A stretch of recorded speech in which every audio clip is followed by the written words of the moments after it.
देखिए आज की क्लास में जीरंड और प्रेजेंट पार्टिसिपल में क्या अंतर है उसके बारे में बताएंगे। जीरंड क्या होता है और प्रेजेंट पार्टिसिपल क्या होता है, ये पहले से ही पढ़ा चुके हैं। अलग अलग चैप्टर में हम अलग अलग डेट में हम इसको पढ़ाए हैं विस्तार से। तो फिर भी आज अंतिम रूप से हम अंतर बताते हुए ये जो प्रेजेंट पार्टिसिपल या पार्टिसिपल या वर्ब का जो भी चैप्टर है नॉन फिनाइट वर्ब से संबंधित उसका समाप्त करने जा रहे हैं। केवल इतना पढ़ाने के बाद फिर अगला चैप्टर शुरू करेंगे। तो इसमें देखिए प्रेजेंट पार्ट ये जीरंड और प्रेजेंट पार्टिसिपल क्या चीज़ होता है। नियम है पार्टिसिपल और जीरंड दोनों वर्ब से ही बने होते हैं। हम जिसको प्रेजेंट पार्टिसिपल कहते हैं और जीरंड कहते हैं वो दोनों वर्ब से ही बनते हैं, कोई अलग से बन के नहीं आता।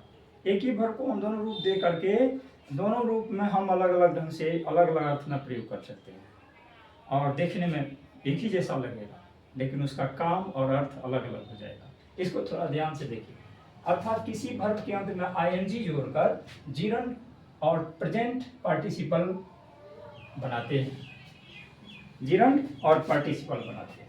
एक ही में दोनों जोड़ करके हम जीरंड और पार्टिसिपल का रूप देते हैं।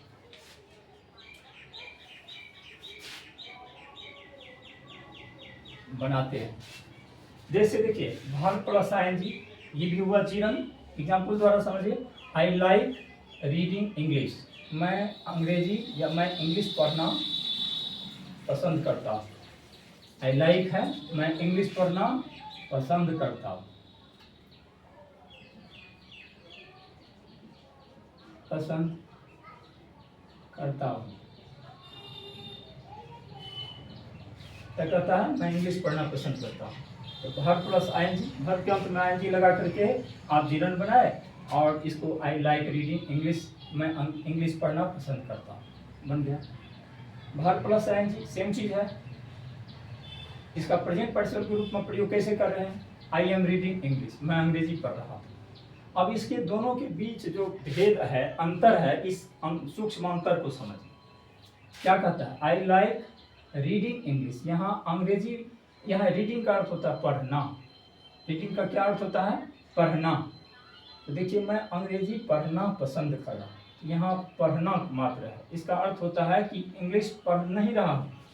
रीडिंग का मतलब ये मत समझिए इंग्लिश अभी मैं पढ़ रहा हूँ, ऐसा नहीं। इंग्लिश को पढ़ना मैं पसंद करता हूँ, हम एगो नाउन के रूप में इसका प्रयोग किए हैं, इंग्लिश को पढ़ना पसंद करते हैं। इसका मतलब ये नहीं समझना कि हम अभी पढ़ रहे हैं इंग्लिश। यहाँ अभी की बात करें तो अभी पसंद करने की बात है कि मैं अभी पसंद करता हूँ लेकिन पढ़ता नहीं। पढ़ना एक क्रिया वर्ब के नाउन के रूप में लिया गया है, इसीलिए जीरंड का प्रयोग नाउन के रूप में होता है। तो यहाँ जीरंड, ये जो है वर्ब प्लस आईएनजी जीरंड, ये यहाँ पर रीडिंग के रूप में जो आया है जीरंड है, और जीरंड है तो ये नाउन है। अब ये वर्ब नहीं रह गया। वर्ब तो उसको कहते हैं जिसे काम करने का बोध होता है, जो काम चल रहा हो, और ये चल नहीं रहा है, काम के नाम को बताया जा रहा है। मात्र मेन रूप से कहना है कि मैं पसंद करता हूँ। अब क्या पसंद करता हूँ, तो पढ़ाई का नाम है पढ़ना, तो हम पढ़ना पसंद करते हैं। तो यहाँ पढ़ना एक जीरंड है जो नाउन के रूप में काम किया है। अब इसको समझिए, जीरंड तो समझे ही होंगे, इससे पहले खूब विस्तार से पढ़ाए हुए हैं, जीरंड वाले चैप्टर में आप जाकर देख सकते हैं। और वर्तमान में इसको जो है कंपैरेटिवली हम आपको बताते जा रहे हैं। तो verb plus ING present participle, इसमें अर्थ होता है आई एम रीडिंग इंग्लिश, का मतलब होता है कि मैं इंग्लिश पढ़ रहा हूँ, मैं अंग्रेजी पढ़ रहा हूँ। यहाँ इसका मतलब दूसरा कोई काम नहीं, इंग्लिश को पढ़ने का काम अभी जारी है, पढ़ाई हो रहा है, ये हो गया मैं इंग्लिश पढ़ रहा हूँ। तो यहाँ देखिए रीडिंग से काम की जारी अवस्था का बोध होता है, जबकि जीरंड से काम के जारी अवस्था का बोध नहीं होता है, किसी काम के नाम का बोध होता है। यही सूक्ष्म अंतर दोनों में है। और इस प्रकार यहाँ जो प्रेजेंट पार्टिसिपल है काम के जारी अवस्था को बताने के लिए प्रयुक्त हुआ है, इसलिए ये वर्ब का चौथा रूप है, जबकि ये नाउन है, ये जीरंड है और नाउन के रूप में यूज किया गया है। अब और एक दृष्टिकोण से देखिए, कोई भी पहले सब्जेक्ट होता है, सब्जेक्ट है, ये क्या है, वर्ब है, ये क्या है, ऑब्जेक्ट है। ऑब्जेक्ट के स्थान पर कौन चीज आ सकता है, कोई नाउन या प्रोनाउन आता है। यहाँ जीरंड के रूप में नाउन आया या नाउन के रूप में कोई जीरंड आया, ये वर्ब का काम नहीं करके बल्कि ये नाउन का काम कर रहा है जो ऑब्जेक्ट का के स्थान पर है। यहाँ देखिए I am reading, am auxiliary verb है, ये प्रिंसिपल वर्ब है, सब्जेक्ट प्लस प्रिंसिपल वर्ब, ये प्रिंसिपल वर्ब का काम कर रहा है। इस दृष्टिकोण से भी चलते हैं, स्ट्रक्चर के दृष्टिकोण से भी हम देखते हैं कि दोनों में अंतर है, दोनों के अर्थ में अंतर है। इस प्रकार नाम में भी अंतर हो गया। तो चलिए इसमें यही अंतर है। आगे देखिए, जीरंड का प्रयोग वर्ब के अंत में आईएनजी जोड़कर नाउन के रूप में किया जाता है। जैसा कि अभी हम एग्जाम्पल द्वारा साबित किए कि जीरंड का प्रयोग जो वर्ब के अंत में आईएनजी जोड़कर किया जाता है, जीरंड नाम केवल कहने के लिए है, बल्कि वह काम करता है, लेकिन नाउन का काम करता है नाउन। और एक नाउन कौन कौन सा काम कर सकता है आगे आपको बताने जा रहे हैं, इसमें देख लीजिए। और नाउन के रूप में जीरंड का प्रयोग वाक्य में कहाँ कहाँ होता है, अभी बोले थे ना, तो वहाँ देख लीजिए, सामने दिया हुआ है। नाउन के रूप में जीरंड का प्रयोग कहाँ होता है, वाक्य में सब्जेक्ट, ऑब्जेक्ट या कॉम्प्लीमेंट के रूप में। सब्जेक्ट के स्थान पर भी होता है, जरूरत पड़ेगा तो ऑब्जेक्ट के स्थान पर या कॉम्प्लीमेंट के स्थान पर। इसके एग्जाम्पल से अच्छी तरह समझ जाइएगा, इसको खूब बढ़िया से गौर कीजिए। Walking is an exercise. यहाँ वॉकिंग क्या हो गया, वर्ब के अंत में आईएनजी लगाए हैं, ये जीरंड हो गया और इसका मतलब होता है टहलना। याद रखिएगा, जीरंड उसी को कहते हैं जिसके अंत में ना लगा रहा। हिंदी के एक सिंबॉलिक रूप में आपको याद रखने में बहुत आसान होगा कि जिस हिंदी क्रिया के अंत में ना लगा रहे उसको समझ लीजिए ये जीरंड है। लेकिन शर्त एक होगा, इंग्लिश में उसके अंत में आईएनजी होना अनिवार्य है।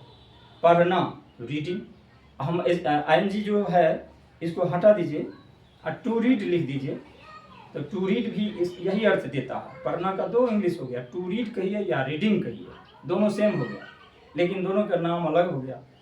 टू रीड का मतलब होता है, टू रीड होता है इन्फिनिटिव का होता है, जिस वर्ब के पहले टू लगा रहे उसकी हिंदी क्रिया के अंत में ना जरूर लगता है। पढ़ना, टू रीड, तो ये इन्फिनिटिव हो गया। अगर हम जीरंड की बात करें तो जीरंड में ये पहचान है कि इन्फिनिटिव में पहले वर्ब के पहले टू लगा रहता है, जीरंड में वर्ब के अंत में आईएनजी लगा रहता है। तो अभी हम जीरंड की बात कर रहे हैं, इसलिए जीरंड पर आइए।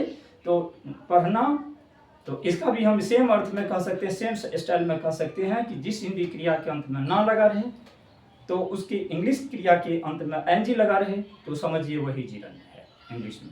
और इसको हम टू लगा कर बोले तब उसको इन्फिनिटिव की बात करेंगे। तो यही चीज़ है।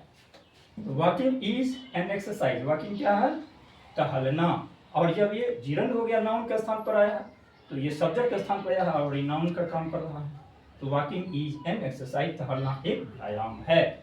दूसरा example, he wants eating fruits, वह फल खाना चाहता है।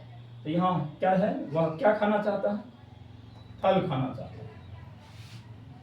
क्या चाहता है, खाना चाहता है। यहाँ ये ऑब्जेक्ट का काम कर रहा है। मेन वर्ब क्या हो गया इसमें, वांट्स, इसलिए मेन वर्ब जो है यहाँ वांट है। According to the number and the person of the subject the verb has been controlled. Verb को कंट्रोल किया गया, नियंत्रित किया गया, किसके द्वारा, सब्जेक्ट के नंबर और पर्सन के द्वारा। तो नियम कहता है कि वर्ब वही होता है, प्रिंसिपल वर्ब का काम उसी को कहते हैं सिंपल प्रेजेंट टेंस के वाक्य में। जब कोई सब्जेक्ट थर्ड पर्सन सिंगुलर या किसी और सब्जेक्ट में, तो उसके अनुसार उसका अगला वर्ब कंट्रोल होता है। तो यहाँ हेयर देख लीजिए, here the subject is in third person singular number, so according to the number and person of the subject, here the verb has been written in V5 forms after adding s। यहाँ हम ऐसे कह सकते हैं, अगर subject third person singular number होने के कारण वर्ब के अंत में s लगाकर इसको V5 रूप दिया गया है। यही कारण है कि ये वर्ब प्रिंसिपल वर्ब है, क्योंकि ये सब्जेक्ट द्वारा कंट्रोल हुआ है। लेकिन यहाँ ईटिंग का इस जगह हम यू लिखते हैं, तब भी इसके ऊपर कोई फर्क नहीं पड़ेगा। यू वांट ईटिंग, इसका क्या मतलब, ये सब्जेक्ट ने, ऑब्जेक्ट ने, सॉरी ये वर्ब नहीं है। वर्ब अगर रहता, वर्ब के रूप में काम करता, तो ये सब्जेक्ट द्वारा कंट्रोल होता। यहाँ कंट्रोल तो हो नहीं रहा, तो इसका मतलब है इसका कुछ अलग नाम और अलग काम है। ये कौन सा काम कर रहा है, ये ऑब्जेक्ट का काम कर रहा है। स्थान भी है, ये वर्ब के बाद आया है, ये ऑब्जेक्ट का काम कर रहा है। ऑब्जेक्ट का काम कौन चीज करता है, कोई नाउन या प्रोनाउन, किसी नाउन या प्रोनाउन का दिया तो सब्जेक्ट के स्थान पर रख सकते हैं, या ऑब्जेक्ट के स्थान पर रख सकते हैं, या कॉम्प्लीमेंट के स्थान पर रख सकते हैं। तो यहाँ देखिए ईटिंग क्या है, एक ऑब्जेक्ट है जो नाउन के रूप में आया है, और ये बनकर आया है किस चीज से, जीरंड से।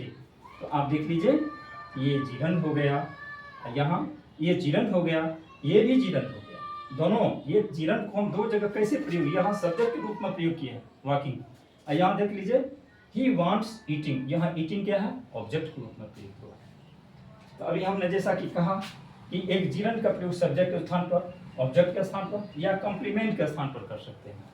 तो अब चलिए कॉम्प्लीमेंट के स्थान पर कैसे प्रयोग होता है। His favourite work is singing, his favourite work is singing, यहाँ बिल्कुल एक्स्ट्रा बात के रूप में, एक्स्ट्रा मैटर, किसी एक्स्ट्रा पॉइंट को डीलिंग करने जा रहे हैं। तो हिज फेवरेट वर्क, उसका शौकिया जो काम है, मनपसंद कार्य जो उसका है, कौन सा है, सिंगिंग है। एकदम लास्ट में इसका विशेष रूप से कहा जाता है। ये कॉम्प्लीमेंट का काम कर रहा है जो नाउन है, और जीरंड भी है। जीरंड सॉरी, ये क्या कहते हैं, वाकिंग, हाँ ये जीरंड है और ये नाउन के स्थान पर या नाउन का काम करते हुए वर्ब के लास्ट में आया है। तो यही देखिए, इसको हम अभी जो जीरंड पढ़ा रहे हैं, जीरंड का प्रयोग कैसे और कहाँ होता है, ये तो आप समझे इस तरह के एग्जाम्पल से। और यह भी ध्यान रखिए कि हम आपको अंतर बता रहे हैं, तो ये दोनों का जो डिफरेंसेस है, जगह जगह हम इस बात को लाइट में लाते हैं ताकि आप ये समझें कि दोनों का जो तुलनात्मक रूप है उसमें क्या भिन्नता है, और उसी भिन्नता को स्पष्ट करते हुए हम बता रहे हैं। अब चलते हैं प्रेजेंट पार्टिसिपल के बारे में कहने कि देखिए, जीरंड के बारे में तो अभी हम समझे, अब इसके अंतर्गत प्रेजेंट पार्टिसिपल में क्या अंतर है, उस अंतर को यहाँ समझिए। जबकि प्रेजेंट पार्टिसिपल का प्रयोग कंटिन्यूअस टेंस में या एडजेक्टिव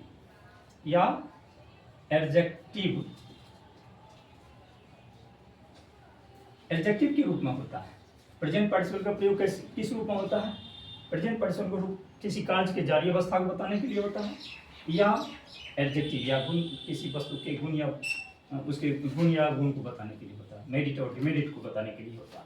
यही कहने का मतलब ये कंटिन्यूअस किसी कार्य के जारी अवस्था को बताना, या एडजेक्टिव के रूप में किसी नाउन की विशेषता बतलाना, यही दो कार्य है प्रेजेंट पार्टिसिपल का। और भी कार्य है जो आपको प्रेजेंट पार्टिसिपल के चैप्टर विस्तार से पढ़ाए हुए हैं, जैसे कि दो सेंटेंस को जोड़ना भी होता है। तो यहाँ उतना डिटेल में जाने की जरूरत नहीं है, ये कंपेरिजन मात्र है ताकि इसका डिफरेंस से स्पष्ट हो सके। इसलिए यहाँ देखिए इसका example, a boy is running, एक लड़का दौड़ रहा है। क्या पढ़ा रहे हैं? Present participle, a boy is running, एक लड़का दौड़ रहा है। यहाँ वर्ब प्रेजेंट पार्टिसिपल के रूप में आया है।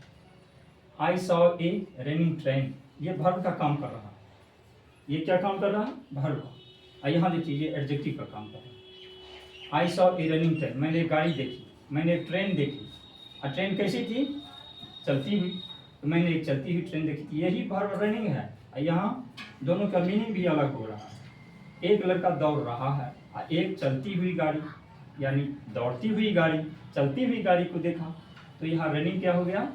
ये एडजेक्टिव हो गया है, दोनों प्रेजेंट पार्टिसिपल, लेकिन ये continuous form of the action of the verb का रूप दे रहा है। और यहाँ जो है I saw a running train, ये एडजेक्टिव का काम कर रहा है जो नाउन के पहले आया। इस लाइन से आप समझे होंगे।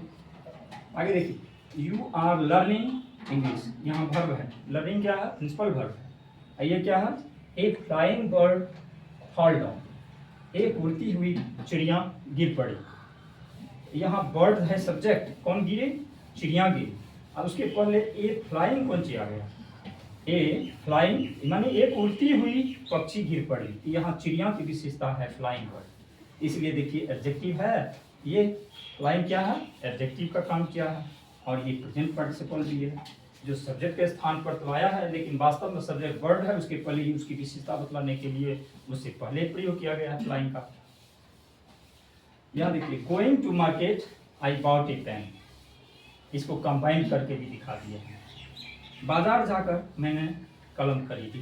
Going to market I bought a pen, बाजार जाकर मैंने, तो यहाँ गोइंग का प्रयोग किए हैं कौन सी? दो वाक्यों को जोड़ने के लिए, दो सेंटेंस को आपस में कंबाइन करने के लिए गोइंग का प्रयोग किया। तो ये गोइंग भी प्रेजेंट पार्टिसिपल है।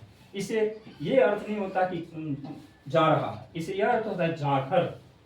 तो ये आप समझ चुके होंगे कि प्रेजेंट पार्टिसिपल का कैसा रूप होता है और जिरंड का कैसा रूप। दोनों का तुलनात्मक रूप से हम एक साथ अध्ययन करिए तो समझ में आ जाएगा कि दोनों में अंतर क्या है, जैसा कि हम बताए हुए। इसके कुछ विशेष रूल भी होते हैं जो नीचे दिए गए हैं, उसको आप समझिए। इस प्रकार जिरंड के रूप में वर्ब प्लस आईएनजी का हिंदी अर्थ प्रायः ना से अंत होता है। ध्यान रखिए, जिरंड के रूप में जब हम किसी वर्ब का प्रयोग करते हैं आईएनजी लगा करके वर्ब प्लस आईएनजी के रूप में, तो उसका हिंदी अर्थ जो उसके हिंदी वर्ड का होता है, किसी भी इंग्लिश वर्ड का जो हिंदी अर्थ होता है तो ना से होता है। ना से अंत होता है प्रायः। जैसे पढ़ना, रीडिंग, खाना, ईटिंग।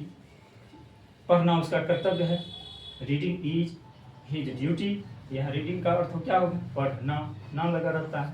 तो इसको हम अलग तरीके से भी कह दें, पढ़ाई उसका, तो हम पढ़ना का ही अर्थ लेंगे, लेकिन प्रायः अधिकतर आपको पढ़ना शब्द ही मिलेगा, ना लगा हुआ शब्द ही मिलेगा, जाना, पढ़ना, खेलना। अगर आप दूसरा एग्जाम्पल बुक के माध्यम से जानना चाहते हैं प्रमाण, तो आप देखिएगा तो किसी भी बुक से ट्रांसलेशन बना रहे होते हैं तो वहाँ अगर किसी भाग का वर्ड मीनिंग नहीं जानते हैं तो नीचे दिया हुआ हिंट्स होता है। जैसे मैंने किताब खरीदना मेरी आदत है, किताब खरीदना मेरी आदत है। अब हम खरीदना का इंग्लिश नहीं जानते, नीचे में दिया हुआ रहता है ट्रांसलेशन के नीचे में हिंट्स। उस हिंट्स में अगर खरीदना का इंग्लिश खोजिएगा तो उसमें किताब खरीदना, पुस्तक खरीदना मेरी आदत है।